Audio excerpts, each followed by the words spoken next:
누가복음 5장 1절로 11절 말씀 저희들이 익히 많이 들어서 아는 내용이지만 어부들을 불러서 주님의 제자를 삼으시는 그 말씀을 함께 나누려고 합니다. 예레미야서 16장 16절 말씀을 보면은 하나님께서 어부를 불러 하나님의 백성들을 모으시겠다 예언하셨는데 그 예언의 말씀처럼 예수님께서 제자들을 부르실 때 특별히 갈릴리 지역에서 어업을 하던 제자들을 여러 명 부르셨습니다. 그 중에 오늘 베드로와 그리고 안드레 그리고 야고보와 요한 이 네 명을 부르시는 그 이야기가 오늘 말씀 가운데 나와 있습니다. 오늘 말씀의 주 포인트는 무엇이냐 하면은 이제 경험에 의지하고 그동안에 쌓인 연륜에 의지하고 그리고 자기의 실력에 의지하여 살던 베드로가 그 자신의 실력과 연륜과 경험으로 이룰 수 없었던 만선의 기쁨을 누렸을 때 이제 됐다. 내가 고기 잡는 비법을 터득했구나. 이렇게 하면서 고기 잡는 길로 나아가지 아니하고 만선을 뒤로하고 오히려 자기 인생을 하나님의 말씀을 증거하는 일에 헌신하고 주님 앞에 자신의 인생을 내어놓는 그런 특별한 경험을 우리들이 말씀을 통해서 함께 나누고자 합니다. 저와 여러분들은 얼마나 말씀을 사모하고 또 말씀 중심적인 삶을 살고 있습니까? 우리 한국 교회는 특별히 다른 나라 성도님들에 비해서 말씀에 관한 열심이 많은 것처럼 보여요. 그래서 다른 나라에서는 보기 어려운 우리나라만의 문화가 뭐냐고 하면은 곳곳에 말씀을 걸어놓는 거예요. 요즘은 좀 덜하긴 한데 예전에 우리들이 어렸을 때 신앙생활을 할 때만 해도 믿음의 가정에는 늘 말씀의 족자 같은 것들이 있었죠. 무슨 우승 트로피 같은 또는 그런 글귀가 적혀 있어야 될 곳에 말씀이 적혀 있곤 했어요. 그래서 얼핏 보면 이 한국에서 신앙생활하는 우리들은 하나님의 말씀을 굉장히 중시 여기는 것 같은 그런 느낌을 받습니다. 문제는 느낌만 받는다는 거예요. 말씀을 가까이 하고 붙이고 말씀을 외우고 또 말씀을 중시 여기는 것 같은데 그런데 웬일인지 우리는 그 말씀이 굉장히 풍성할 것 같고 말씀 중심적일 것 같고 또 그 말씀에 따라서 살 것 같은 한국교회가 오히려 말씀과는 동떨어진 그런 신앙생활을 하고 있더라는 거예요. 여러분들 어떻게 느꼈는지 모르지만 저는 신앙에 철이 좀 들고 하나님의 말씀이 조금씩 알게 되어지자 우리들이 그동안 읽었던 말씀이 왜곡된 말씀이라는 그런 인상을 지울 수가 없었어요. 우리들이 걸어놨던 말씀, 우리들이 적어놨고 우리들이 암송하고 우리들이 내가 이 말씀을 이렇게 중시 여깁니다 라고 표시되는 것처럼 말씀을 써놨던 그 구절들을 한번 생각해 보십시오. 여기부터는 여러분들이 얘기해야 돼요. 혹여 예전에 우리들이 말씀을 걸어놨던 것 중에 어떤 말씀들이 있었던가요? 처음만 시작하면 제가 그 다음은 얘기해 드릴게요. 네? 어떤 말씀들이 우리들 주변에 많이 있었죠? 네? 어떤 말씀들이었어요? 어떤 말씀이든지 그 말씀들은 설명이 필요해요. 근데 설명 없이 붙어 있어요. 구하라 그리하면은 너에게 주실 것이요. 찾으면 찾을 것이요. 두드리면 열릴 것이다. 그랬죠? 그래요? 우리의 신앙이? 우리가 열심히 구하고 열심히 두드리고 열심히 찾으면은 다 찾아지던가요? 그렇지 않아요. 우리들이 외웠던 말씀은 어쩐지 하나님이 우리를 말씀을 통하여 이끌어 가시기보다는 마치 우리가 하나님 앞에 청구서를 내놓듯이 하나님 이렇게 하면 해주신다고 했죠. 내놓으세요 라고 하는 것 같은 느낌이라는 거예요. 모두가 다 우리 축복에 관한 이야기고 우리가 잘 된다는 것에 관한 말씀이에요. 마치 내 뜻이 하나님의 뜻과 같이 될 것 같은 그런 인상이고, 내가 잘 되어야지만 신앙생활이 잘 되는 것 같은 그런 말씀들이었다는 거예요. 그러니까 우리들이 말씀 중심적인 삶을 사는 것 같은데, 말씀이 주변에 많고 말씀을 들이대고 말씀을 외우고 말씀을 이야기하는 것 같은데, 그런데도 우리는 말씀이 우리를 이끌어가기보다는 우리들이 말씀을 사용하려고 할 때가 많은 그런 신앙을 가졌다는 거예요. 우리는 이 하나님의 말씀에 관한 우리의 생각과 사고를 바꿔야 돼요.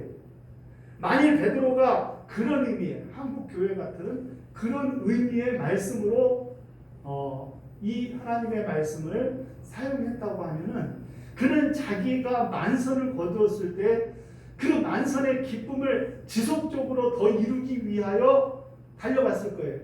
그런데 베드로는 웬일인지 어부들의 꿈인 만선을 이루었음에도 불구하고 그 만선 이른 그 순간에 도리어 자신이 물고기 잡는 그 일을 내려놓고 주님을 쫓는 역사가 있었다. 우리들이 하나님의 말씀을 어떻게 생각하느냐가 우리의 신앙의 질을 결정합니다. 제가 고등학교 3학년 시절에 하늘산에 교회에서 단체로 기도를 하러 갔어요. 예전에는 많이들 기도원에들 갔잖아요. 그래서 가서 기도원에서 열심히 기도하고 말씀 듣고 하는데, 그 중간중간에 쉬는 시간이 좀 있잖아요. 이렇게 집회가 하루에 여러 번인데 그 여러 번 중에 중간중간에 좀 쉬는 시간이 있어요. 그때 그 쉬는 시간이 얼마나 달콤한지 어떻게 하냐 그러면 다 널브러져 가지고 바닥에 다 쉬는 거죠. 그때 제가 쉬려고 보니까 베개가 없으면 쉬기가 어렵잖아요. 그래가지고 둘러보니까 베개할 만한 게 없어요. 그래가지고 찾은 게 뭐죠? 그 옛날에 성경책은요, 요즘같이 날씬하지 않고 이렇게 도톰해가지고 이게 아래 위로 이렇게 글씨가 쓰여 있는 이만한 도톰한 성경이 있잖아요. 그래서 그 성경을 베개로 하면은 딱 맞겠다. 그래가지고 성경을 베고 단잠에 빠지려고 하는데, 담임 선생님이었던 선생님이 아주 나를 향하여서 그렇게 표독스럽게 외칠 수가 없는 그런 음성으로 어떻게 하나님의 말씀을 배우고 되냐고, 그래가지고 엄청 혼이 났지 않습니까? 그래서 속으로 그때는 뭐 선생님한테 뭐라 그럴 수는 없고, 아유 선생님 이 말씀이 내용이 중요한 것이 뭐 이 책이 중요한 겁니까? 라고 속으로 생각을 했지만, 그 선생님이 왜 말씀을 배우고 이렇게 누워 자는 것에 대해서 그렇게 분노하면서 그렇게 화를 내시면서 나한테 꾸중을 하셨는지를 저는 잘 이해를 할 수가 없었어요. 그런데 그것은 말씀을 향한 우리의 자세를 가르치기 위함입니다. 물론 말씀이라는 게 이 안에 들어가 있는 내용이지만, 그 내용이 들어있는 성경책에 대한 우리의 자세가 어떤가가 결국은 하나님의 말씀을 대하는 우리의 태도를 말하는 거거든요. 그렇기 때문에 이 말씀이 우상도 아니고 아무것도 아니고 이거를 배고자 하면 베개가 되고 이거를 읽으면 하나님의 말씀이 된다는 것을 자유하고 또 잘 알고 있지만, 그럼에도 불구하고 말씀을 향하는 우리의 마음의 자세가 어떤가를 요구하셨던 거죠. 결국은 우리들이 하나님의 말씀을 어떤 자세로 대하느냐에 따라 우리의 신앙의 질과 우리의 신앙의 깊이가 달라지는 거예요. 말씀이 무엇입니까? 말씀을 성경에 로고스라고 얘기해요. 로고스는 무엇이냐고 하면은 예수님이 육신을 입고 이 땅에 오셨을 때 살아계신 말씀이 되신 거예요. 그래서 성경 말씀은 다른 책하고는 다릅니다. 왜냐하면 이 성경 말씀은 살았고 운동력이 있는 거예요. 이 성경 말씀은 때로는 방망이처럼 우리를 때리기도 하고요, 불처럼 태우기도 하고요, 이 성경 말씀이 우리를 검처럼 찌르기도 한다는 거죠. 즉 하나님의 말씀은 그냥 단순히 쓰여있는 그런 글귀가 아니라 이 말씀 자체가 생명력을 지닌 하나님께서 우리를 인도하시고 우리의 신앙을 이끄시는 능력으로 사용하시는 것이 하나님의 말씀인 거예요.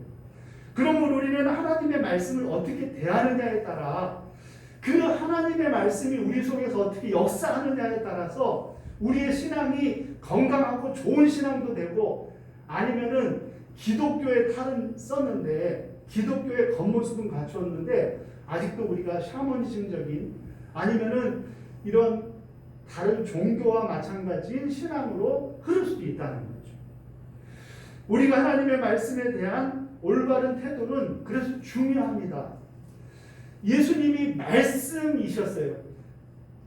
태초에 말씀이 계시니라 그랬죠. 그리고 창세기 1장에 봐도 하나님의 말씀이 창조 가운데 역사하셨고 하나님의 신은 수면에 운행하셨잖아요. 삼위 하나님께서 창조에 동참하셨어요. 그때 말씀, 빛이 있으라 라고 하시는 그 말씀, 그 창조의 말씀이 바로 우리 주님이셨어요. 그 창조의 말씀이 육신을 입고 이 땅 가운데 오신 그분이 바로 예수님인 거예요. 그러므로 오늘 말씀이신 예수님께서 시몬에게 얘기하는 거예요. 뭐라고 얘기하십니까? 깊은 데로 가서 그물을 내려 고기를 잡으라. 이렇게 말씀하시는 거죠. 말씀이신 예수님께서 말씀하실 때 시몬 베드로는요 어떤 생각을 했겠습니까? 사실은 이 이야기를 들었을 때 베드로는 할 말이 많았을 거예요. 그렇죠? 얼마나 할 말이 많았겠어요. 베드로는 지금 갈릴리 이 호숫가에서 잔뼈가 굵은 어부였어요. 어부. 뿐만이 아니라 형제도 어부고 그 가정이 어부의 집안이에요. 갈릴리 바다를 알아도 예수님보다는 훨씬 더 잘 알아요. 예수님은 갈릴리 지역 사람이 아니라 어디 분이라 그랬죠? 나사렛 지역이라 그랬죠. 나사렛하고 갈릴리는 상당한 거리가 있어요. 그렇게 아주 먼 거리는 아니지만 그러니까 예수님은 산골짜기 분이고 말을 하자면은 베드로는 어디 사람이냐고 하면은 벳사다 사람이고 가버나움에도 집이 있고 그리고 이 갈릴리를 중심으로 무대로 활동했던 사람이에요. 그러니까 갈릴리 바다를 알아도 누가 더 잘 알겠어요? 그 갈릴리 바다의 고기의 습성을 알아도 누가 더 잘 알겠어요? 베드로가 더 잘하는 거죠. 베드로는 스스로 속으로 그렇게 생각했을 거예요. 아유, 내가 이 바다를 훤히 아는데 지금은 고기 잡힐 시간이 아니거든요. 죄송하지만.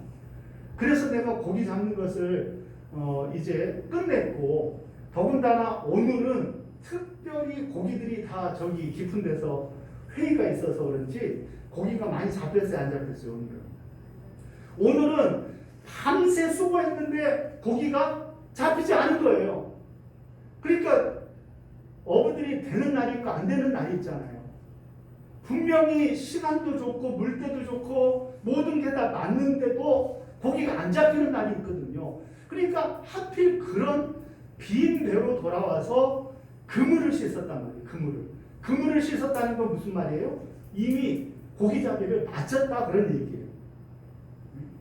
여러분들 이미 고기잡이를 맞춰서 그물을 씻어서 이제 정리하고 가서 쉬어야지 다음 일을 할 텐데 그런데 그 순간 모든 걸 다 이제 끝내가지고 정리가 맞춰가지고 이제 집에 돌아가서 쉬어야 되는 그때 그물을 내려서 고기를 잡으라고 하면 여러분들의 마음은 어떻겠어요?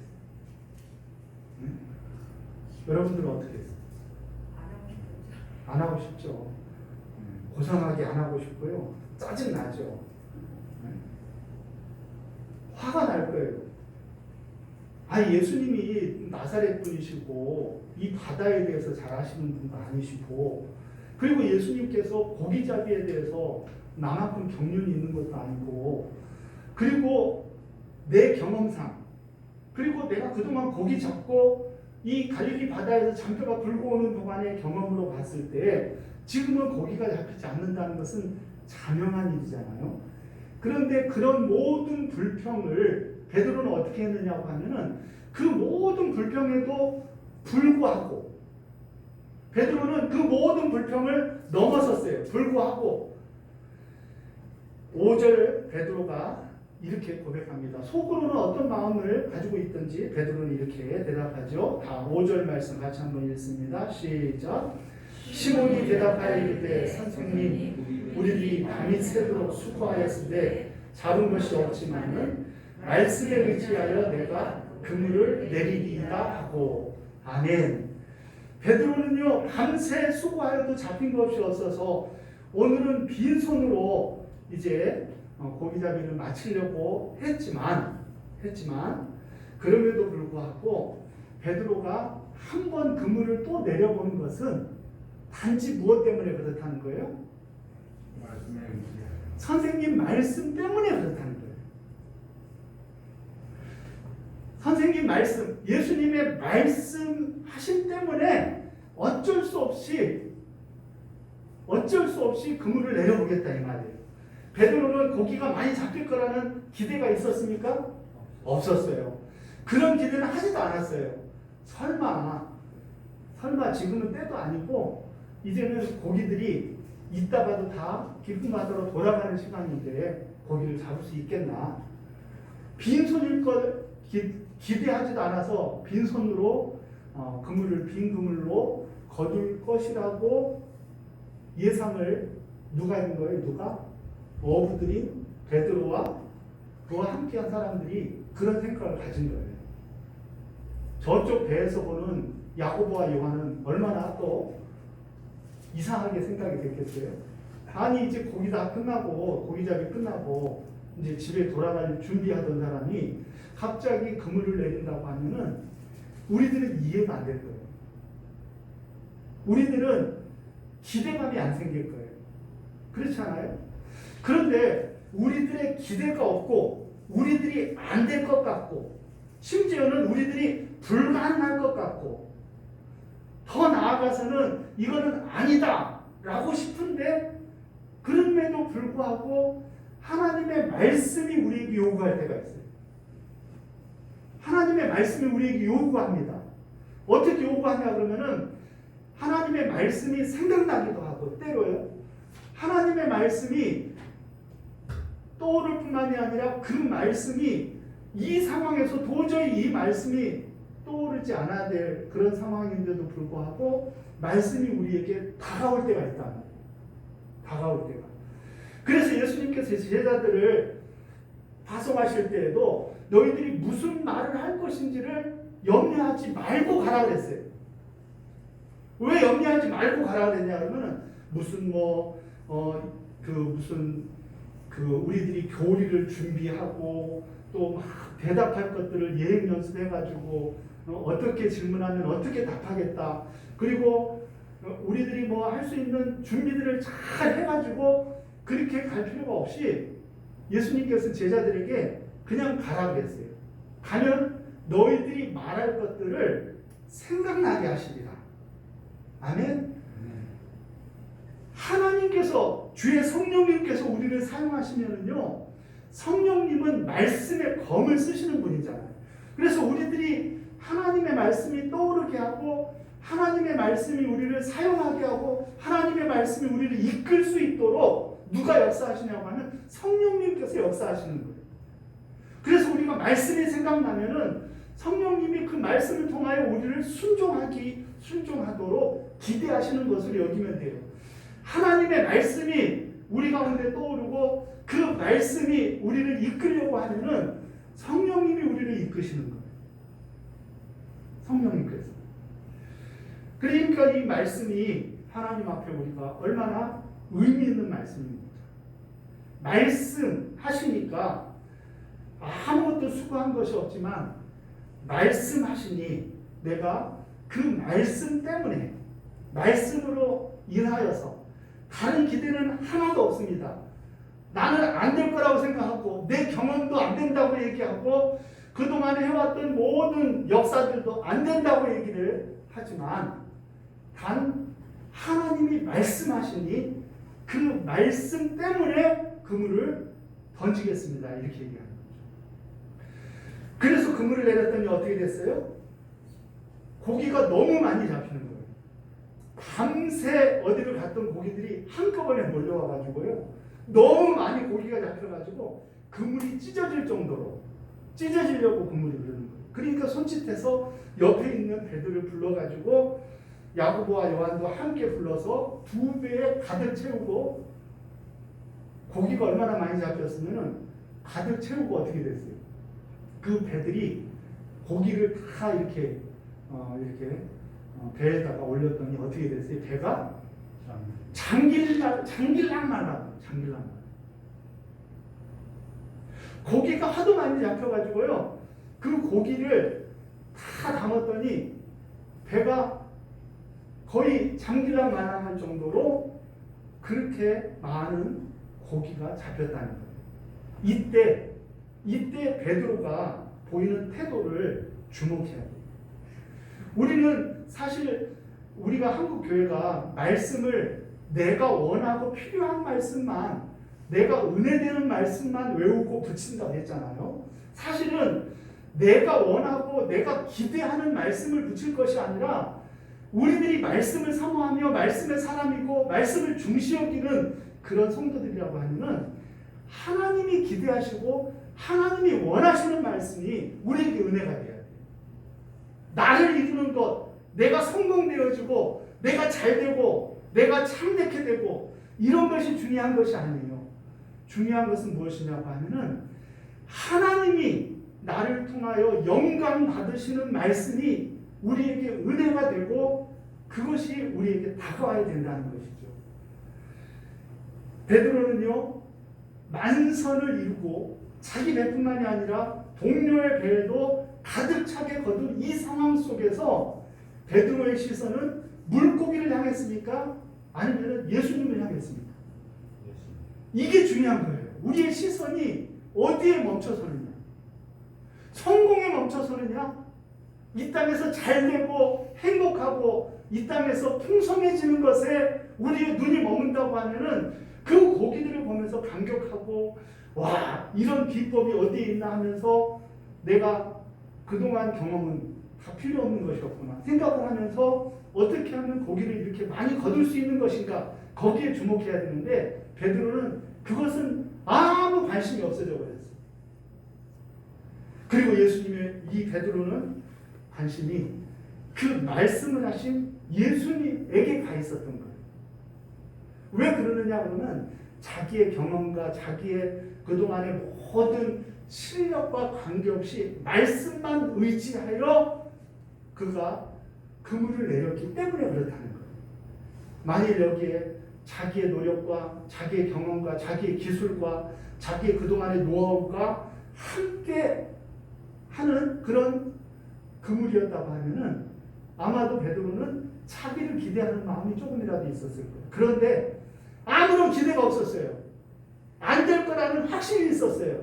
속으로는 안 될 거라고 믿었어요. 그럼에도 불구하고 말씀하시니까 그냥 따로 본 것이에요.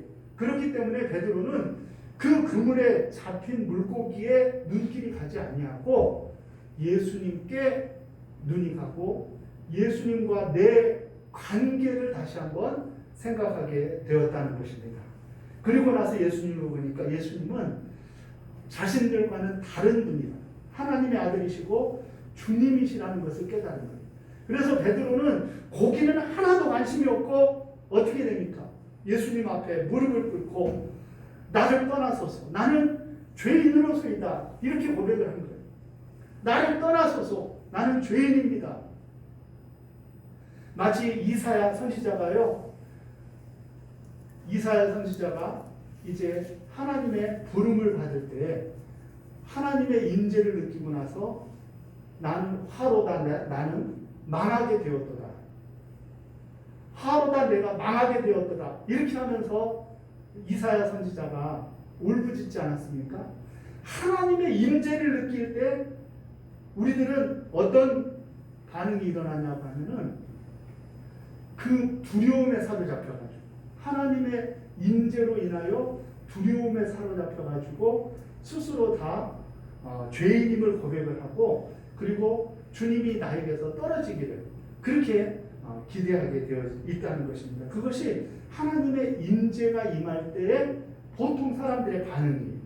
그러니까 베드로는 예수님이 하나님의 아들이시고 주님이시라는 사실을 깨닫고 이제는 그동안에는 편하게 대화하고 편하게 얘기했는데 내가 죄인이라는 게 깨달아지고 그리고 주님과 함께 있다가는 그 거룩함 때문에 내가 망하고 죽을 것 같은 생각이 들어서 나를 떠나달라고 한 거죠.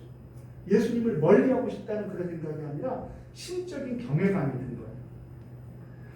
하나님이 우리 가운데 역사하시면은 우리는 그런 생각이 들어요. 고기가 많이 잡혔네? 잘 됐네? 이런 생각이 먼저 들지 아니하고 하나님이 나를 통하여 일하시고 하나님의 살아계심을 우리들이 깨닫게 되어지면요 경외감이 들면서 베드로처럼 고백하게 되어진다는 것입니다. 이때 예수님께서는 이제 요한에게 이제 베드로에게 뭐라고 얘기합니까? 10절 말씀에 무서워하지 말라. 이제 후로는 내가 무엇을 취하리라 말씀하셔요? 사람을 취하리라. 이 취하리라는 말 밑에 이제 관주에 보시면은 이 취하리라는 말은 사람을 사로잡게 되리라. 사람을 사로잡게 되리라 이런 이야기가 되는 거죠. 그러니까 예수님께서 베드로에게 내가 이제는 사람을 낚는 어부가 되게 하겠다. 사람의 마음을 취하여 하나님께로 인도하는 예레미야서 16장 16절에 나오는 하나님이 부르신 어부로서의 사역을 감당하게 될 것이다 라고 말씀하여 주신다는 것입니다. 그래서 베드로는 만선을 향하여서 일평생 달려왔는데 만선을 이룬 순간 그는 이제는 고기잡이의 이제 일을 내려놓고 주님을 쫓고 사람을 낚는 어부, 사람의 마음을 사로잡는 하나님의 사람으로 부름을 받는 놀라운 역사를 이루게 되어진 줄로 믿습니다. 오늘 베드로의 이 아름다운 이야기는요 부활하신 이후에 또 한 번 이루어져요. 예수님이 십자가를 지시고 돌아가셨을 때 제자들이 어떻게 됐어요? 예수님의 말씀을 따라서 갈릴리로 먼저 가 있으라 그랬죠. 갈릴리로 가보니까 어떻게 해요? 왕년의 실력을 한번 발휘해보자. 그래가지고 고기를 잡고 있어요. 고기를 잡고 있어요. 그때 예수님께서 오셔서 다시금 한번 물고기를 많이 낫게 하는 역사를 이루면서 또 한 번 재차 소명을 주셔요. 너는 고기를 잡는 사람이 아니라 사람을 낚는, 사람의 마음을 사로잡는 일에 쓰임받아야 될 사람이다 라고 3번이나 이제 재소명을 주시지 않습니까? 왜 3번을 그렇게 하십니까? 3번 주님을 부인하신 베드로의 마음을 깨닫게 하기 위한 거죠. 그래서 다시 한번 만선의 기쁨을 주면서 다시 한번 우리에게 소명을 주십니다. 저와 여러분들이 오늘 이 베드로의 이야기를 들으면서 이제는 우리들이 하나님의 말씀을 따라 산다는 것에 그 능력이 얼마나 귀하고 아름다운 것을 깨달아야 돼요. 우리들은 우리들의 경험이 있고 그동안 살아왔던 삶의 방식이 있습니다. 그것을 깨뜨린다는 것은 쉽지가 않아요.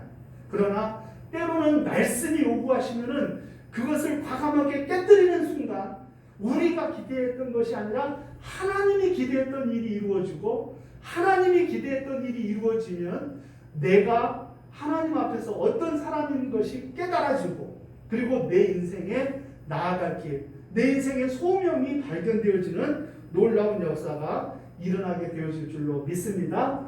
베드로가 주님을 만나 이제는 사람을 낚는 어부가 되었듯이 저와 여러분들도 주님의 임재하심과 주님의 놀라운 역사를 우리의 삶 속에서 체험하면서 이제 우리들은 나를 위한 말씀, 나를 위하여 있는 말씀이 아니라 말씀이 나를 이끌어 하나님의 일에 쓰임받게 하는 저와 여러분들의 놀라운 삶이 되어질 수 있도록 하나님의 말씀에 사로잡혀 살아가는 저와 여러분들이 되어지시기를 주의 이름으로 축원합니다. 269장 우리 복음 찬송 보시면은 전능하신 나의 주 하나님은 능치 못하실 일이 없습니다. 주의 말씀 의지하여 깊은 곳에 그물을 던져 오늘 그가 놀라운 일을 이루시는 것을 보라라고 하시는 고백을 저와 여러분들이 함께 드리기 원합니다. 269장 찬양입니다.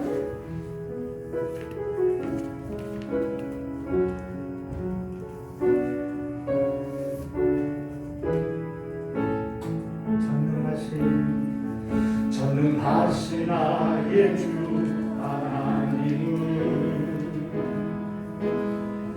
능치 못하실 일 전혀 없네.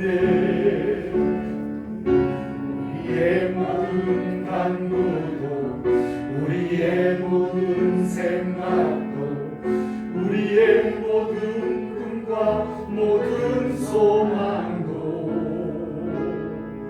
신실하신 나의 주 하나님은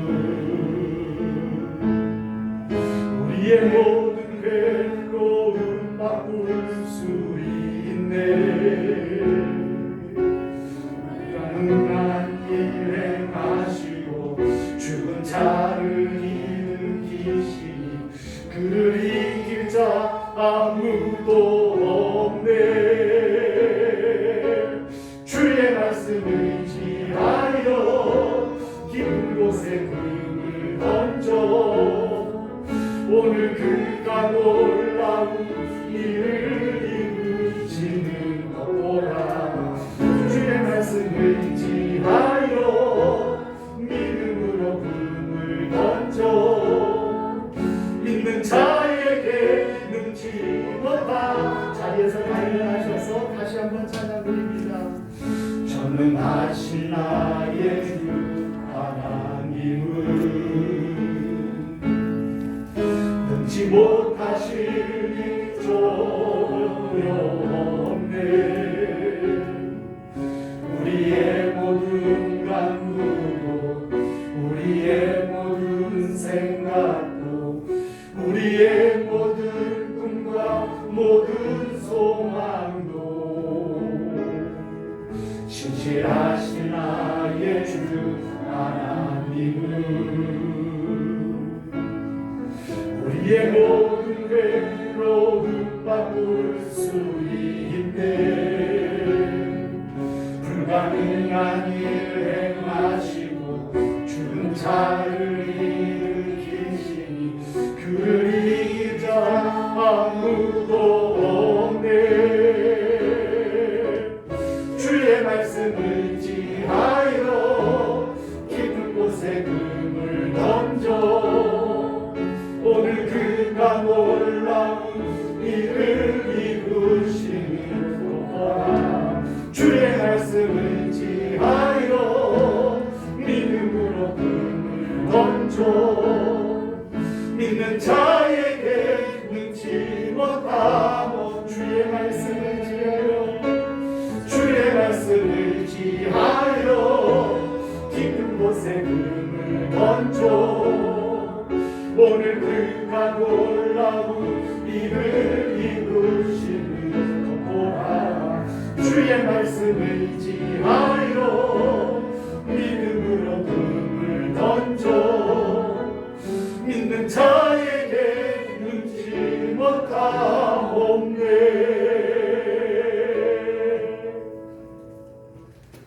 아멘. 주의 말씀 의지하여 깊은 곳에 금을 던져 오늘 그가 놀라운 일을 이루시는 것을 보라. 주의 말씀 의지하여 믿음으로 금을 던져 믿는 자에겐 능치 못함이 없네. 사랑하시는 하나님 아버지, 오늘도 저희들의 삶의 중심에 오시어서 우리의 고단하고 힘든 세상 삶 가운데에도 말씀으로 우리를 이끄시기를 원하시는 주님, 은혜와 사랑을 감사함을 드립니다. 주님 말씀하여 주실 때에 우리가 그 말씀에 의지하여 살게 하여 주시옵소서. 내 경험도 좋고 또 아버지 하나님, 내가 그동안 아버지 하나님 쌓았던 기술들도 소중하지만 그러나 말씀이 우리에게 요구할 때에는 아버지 하나님 모든 것들을 내려놓고 순종하는 믿음을 갖게 하여 주시옵소서.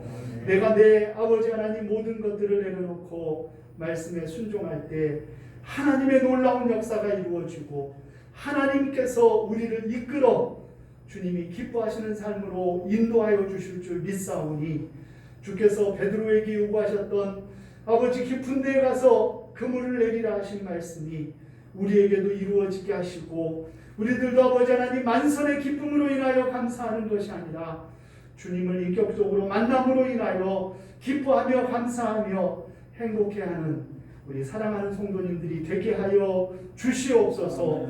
이제는 우리 주 예수 그리스도의 은혜와 하나님 아버지의 사랑하심과 성령님의 감화 감동 위로 교통 역사하심이 우리의 생각과 우리의 경험과 우리의 아버지 하나님 그동안의 모든 것들을 내려놓고 말씀 앞에 순종하여 주님의 뜻을 이루고자 다짐하고 일어서는 사랑하는 성도님들 머리머리 위에와 저들의 가정과 자녀들 위에와 하시는 사업과 일터 위에 그리고 우리 사랑하는 교회와 이 나라의 민족 세계 열방 위에 이제로부터 영원토록 함께 있을지어다.